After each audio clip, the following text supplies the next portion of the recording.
Okay. So one day I was walking through town, not really paying attention to where I was going, and I ended up bumping into a big fat guy in a well-dressed suit. This caused me to fall back into the floor, and the man helped me get back onto my feet.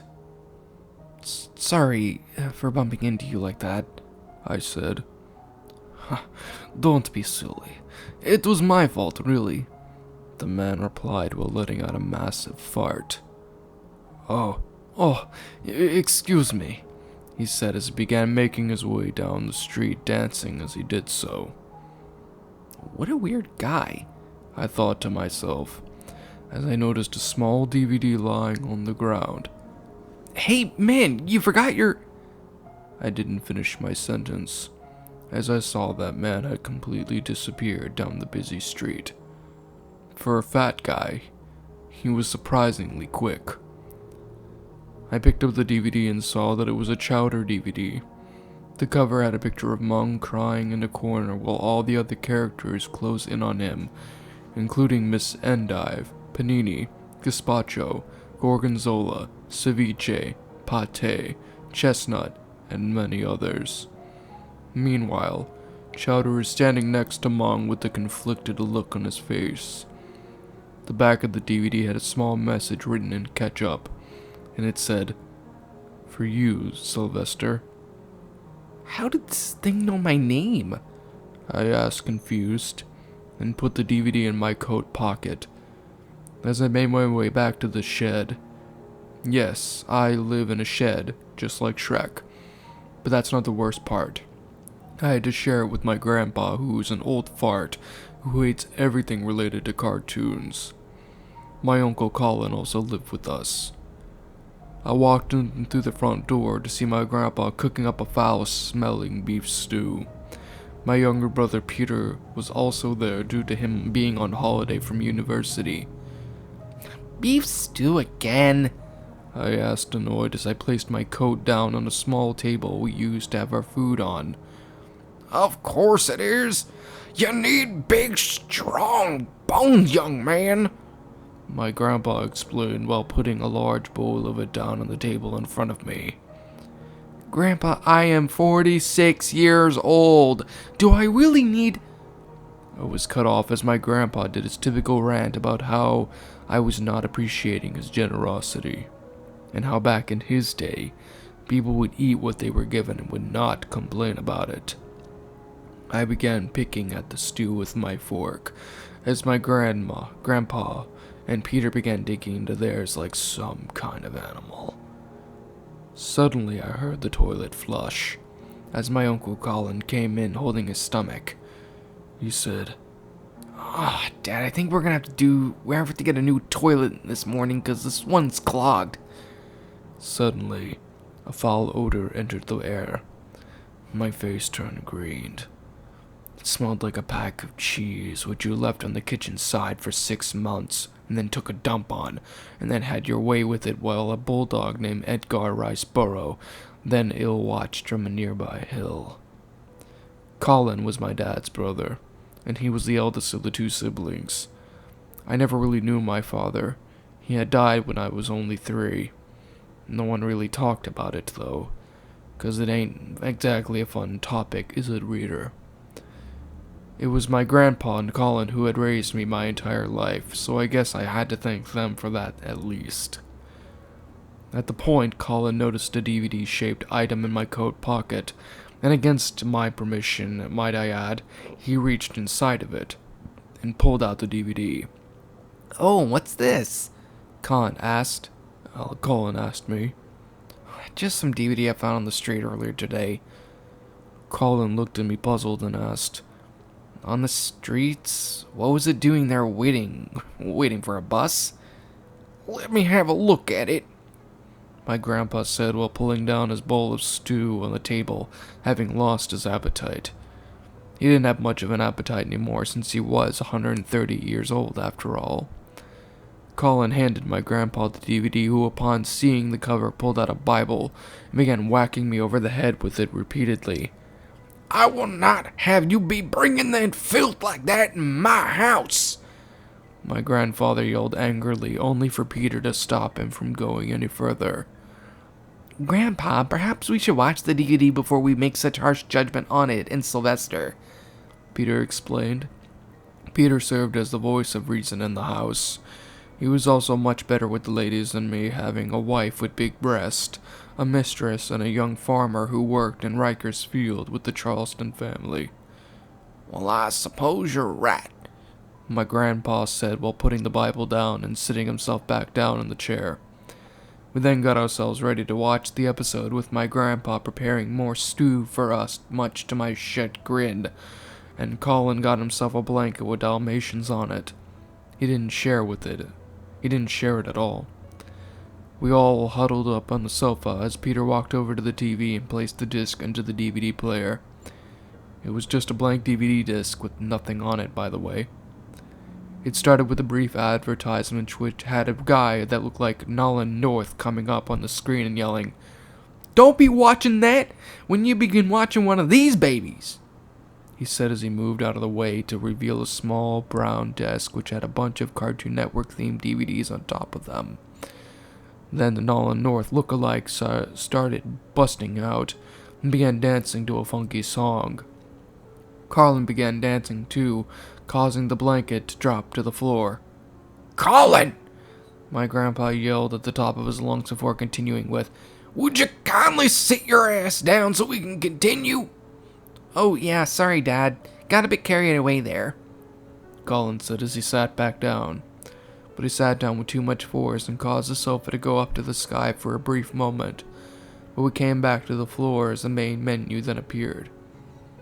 It was just a blank white screen, with small black text making out the words "Play Episode."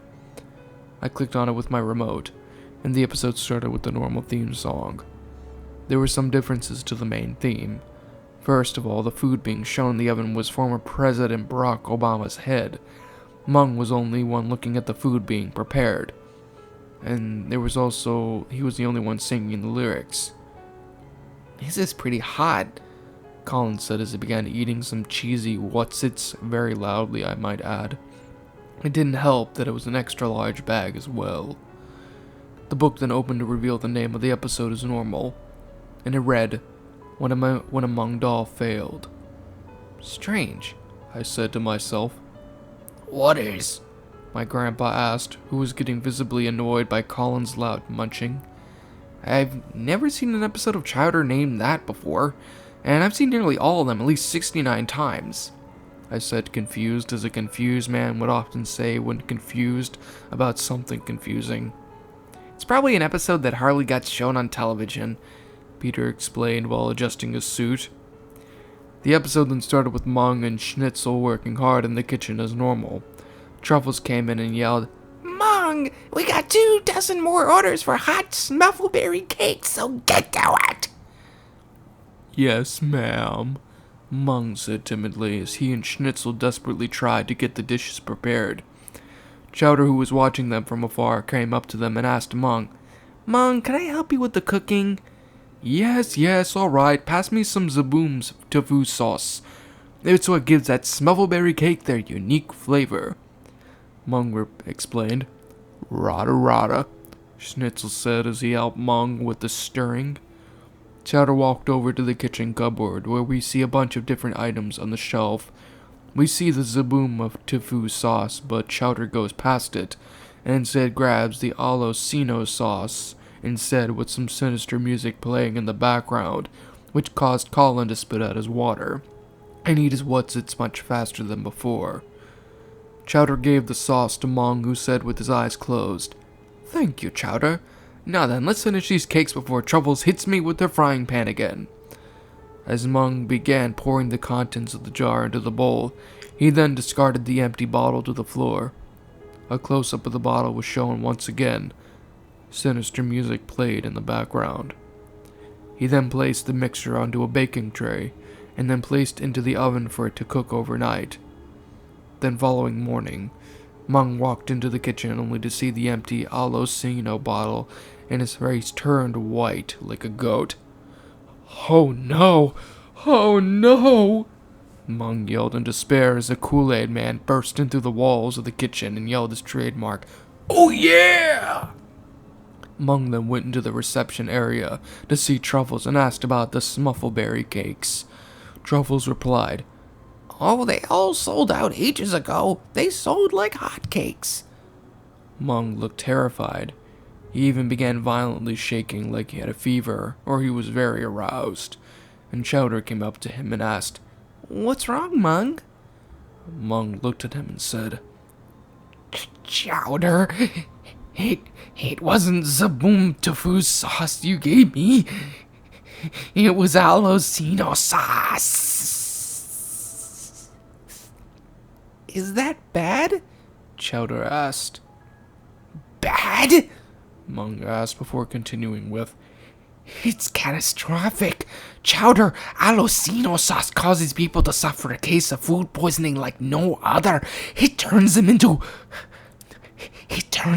zombies. Mung explained while the typical dun dun dun sound occurred. Zombies? Chowder and Truffles yelled in conclusion while Schnitzel yelled, Rada rada. Suddenly, some loud banging occurred at the front door. Mung went to open the door and saw Endive and Panini were there to greet him. Gazpacho was also there as well as Pate and several other characters, but they all looked horrible. Big red eyes as well as dark green skin. They were zombies. Some music which sounded like something that would play in a Call of Duty game began to play in the background. Mung pulled out a shotgun and said, Alright, let's get dangerous. As he blasted off Endive's head, causing it to fall to the ground. Man, I've always wanted to do that.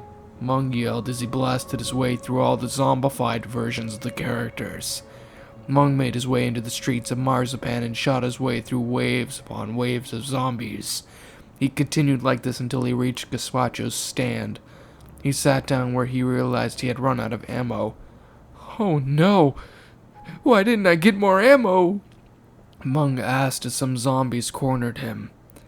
Peter became visibly shaken up by this. He had always had a fear of zombies ever since he saw our local bishop eating a ham sandwich. A dangerous pastime, I know. Endive had managed to put her head back on and she said, in a demonic voice. You did this to us, Pate said in a demonic voice while dancing towards Mung. No, I didn't. I swear. Hang on a second. Mung yelled at the top of his lungs.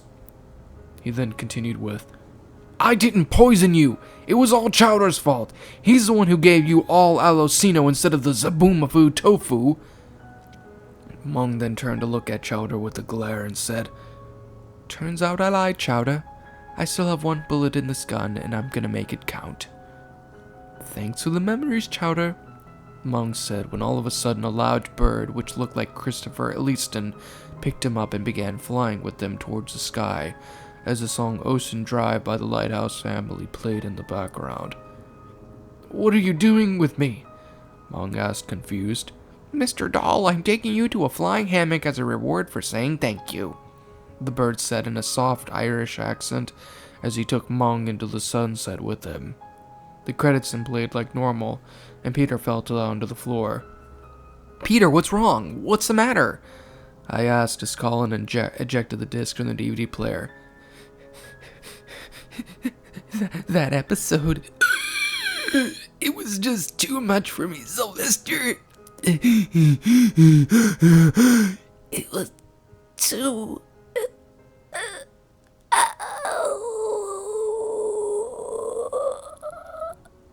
much.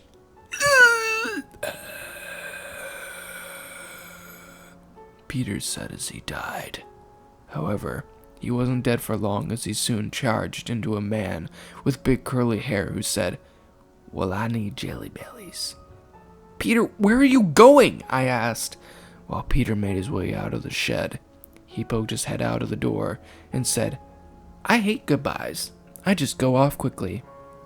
He then disappeared again to the shadows, never to be seen again.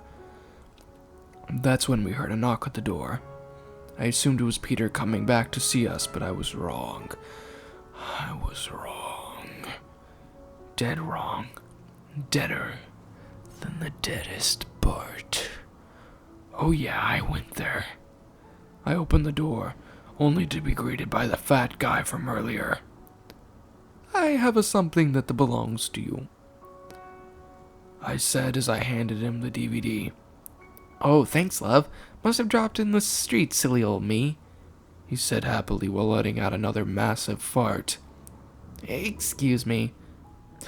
Happens to all of us, Colin said, who was still sitting on the sofa with his blanket wrapped around him, apparently not fazed at all by Peter's death and sudden transformation into a completely different man. The man rubbed the DVD up and down and then asked, You didn't watch it though, did you? Yeah, we did. Why? I asked. The man then shut the door tight behind me and farted again, even louder this time. You shouldn't have done that, the man said. He, and I'm not even joking here, removed his skin and fell down to the floor, revealing it to have been nothing but a suit. A large, big green monster with beady black eyes, a giraffe-like neck with a small device attached to it, a large, muscly legs. I am Derosafil Forge Palsamar de Slithen, and this is my hunch, the thing yelled as it charged towards me. I will never get in, I yelled angrily. Oh, confident are we? Jerosica asked. You killed my father, I yelled angrily. No, Sylvester. I am your father. That was the last thing I heard as the whole world went to black. The end.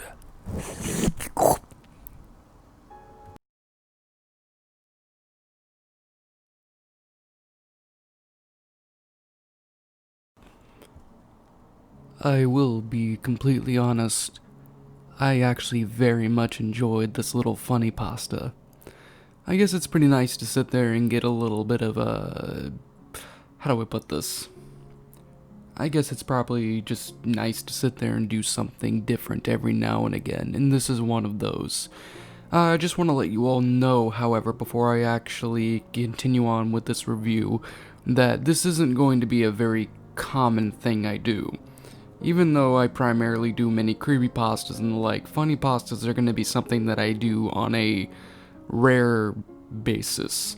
Primarily my reason being is that many funny pastas that I've narrated, that either I've narrated already or haven't narrated yet, unfortunately tend to not really be that good. But of course, this is the exception rather than the rule. Now, many of you are probably wondering what my thoughts are on this story. Well, let me just go out of my way and say it. This story was extremely and utterly batshit crazy, and I loved every single second of it. You see, this is one thing that I think every one of us, myself including, can all take from this. You don't have to sit there and make a lot of sense in order for a story like this to be absolutely golden, especially when it comes to the realms of funny pastas. Now, Matthew Bumford is someone that I do know, and he makes very, very, very good funny pasta stories. I've narrated a good portion of them on my old channel, and I'm just now finally starting to get to this story. So, with that said, this was among Daal failed. Now, my thoughts with this story is that it was a very entertaining read. I actually found pretty much the story from the very start to the very end to just be completely and utterly full of many different kinds of twists, turns, insane, messages, just a bunch of different kind of plot, not plot holes, that's not what I'm trying to say here. Specifically, the story itself really had a lot of good things going for it.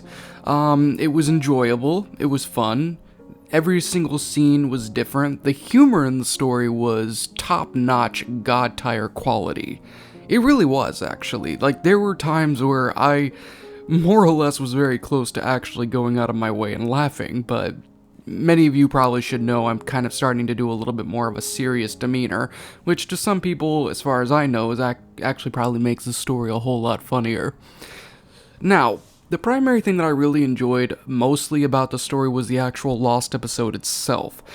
The Lost episode, if you've ever watched the show Chowder, you will know that something like this is not something that would be completely and utterly out of the ordinary when it comes to the show Chowder. I mean, Chowder has basically done so much in the realm of breaking the fourth wall, pushing boundaries and the like, different kinds of jokes. Heck, I'll even go so far to even say that it actually made things like fart jokes, gross out humor, and all that stuff very, very, very enjoyable.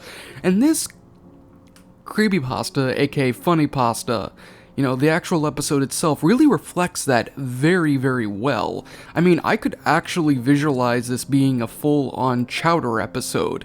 And if this wasn't a Funny Pasta, and just a regular simple Creepypasta and the like, as much as I wouldn't exactly consider it much of a creepy kind of story, it definitely still fits up with the actual theme and everything of the original show, which is something I very much appreciate.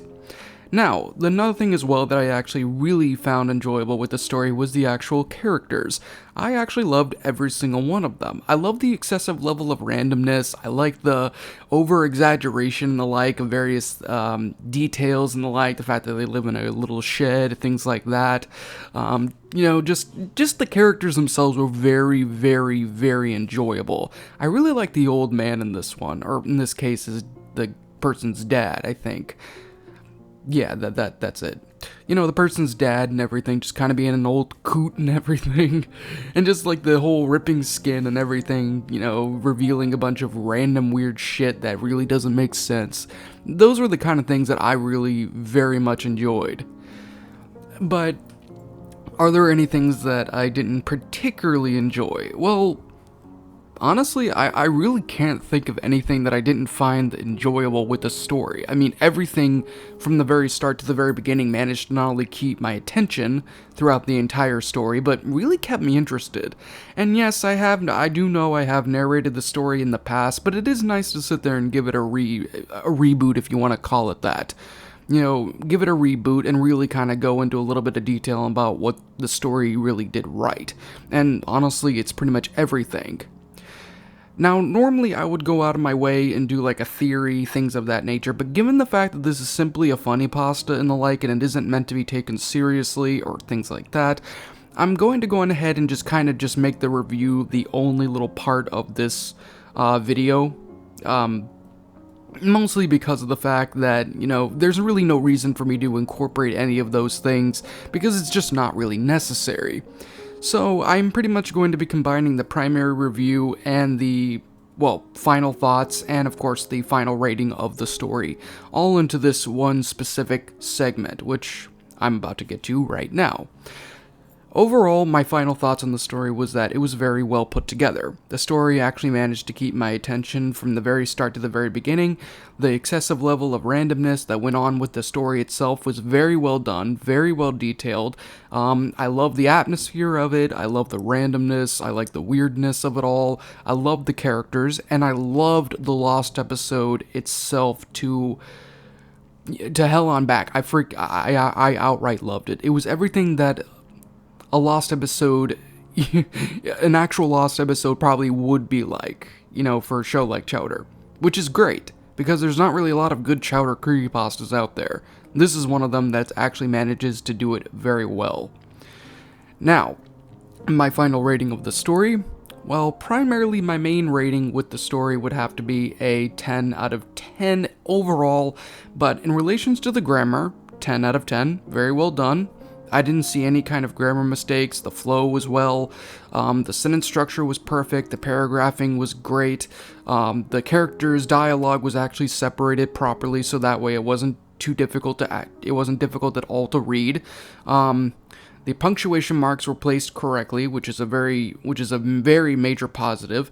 I didn't see any kind of issues really in relations to grammar-wise, so of course 10 out of 10. The characters themselves, I give another 10 out of 10. Very enjoyable, pretty laughable, in a good way, not in a bad way. Pretty laughable, pretty funny, and overall just excessively random. The plot of the story itself, if you really want to call it a plot, was very enjoyable as well. I love the fact that there was a lot of twists and turns with the story, and just the overall over-exaggerated nature of it as well really tend to build up the funny nature of the story itself. And in relations to the Lost episode itself, I'm not even going to bother saying, you all know what I think on it, full on 10. So my final rating of the story is a flat out 10 out of 10, since, I already said that, but I'm going to say it again. 10 out of 10, very good story. But, with that being said, as I always continue to say, and what I will always continue to say, is that this is only in my own personal thoughts and opinions in relations to the story. Some of you might think differently in relations to it. Some of you might think that this is a great story, other of you might think it's not that great of a story. This is the reason why I just say that this is my own opinion. Everyone is entitled to their own opinion in relations to creepypastas, honeypastas, or God only knows whatever else. And I certainly would love to hear your own personal thoughts and reviews down in the comment section below, and it would definitely help the original author, Matthew, improve in the near future if you feel like there's any genuine need for criticism in the story itself. But again, what did you guys think about this creepypasta? Did you guys enjoy it? Did you guys not? And personally, what would you have done to not only make the story better, but make it... I really don't know. However you want to really go about making it. Thanks again for watching today's episode, you guys. Somebody literally just walked into my bedroom, and like always, roll the outro because I'm out. In fear and surprise as your eyes widen, your mouth goes dry with each battered breath. You try to scream, your mind begs to leave, glued to your computer screen. The killers they slash, the tapes burn and crash. The cartridge you bought will be your final haunt. The rituals of hate will seal your fate. The tears you shed will be from the fear-gripping, horror-driven, nightmarish, gore-filled, terrorizing, hateful, burning, violent, rage-inducing, knife-slashing, blood-splattering, silent screams. Only time will tell if you will escape this online hell. Your horror-filled obsessions will come with its own regressions. Your pathetic screams will not be heeded in any way, because your nightmares will come at any day.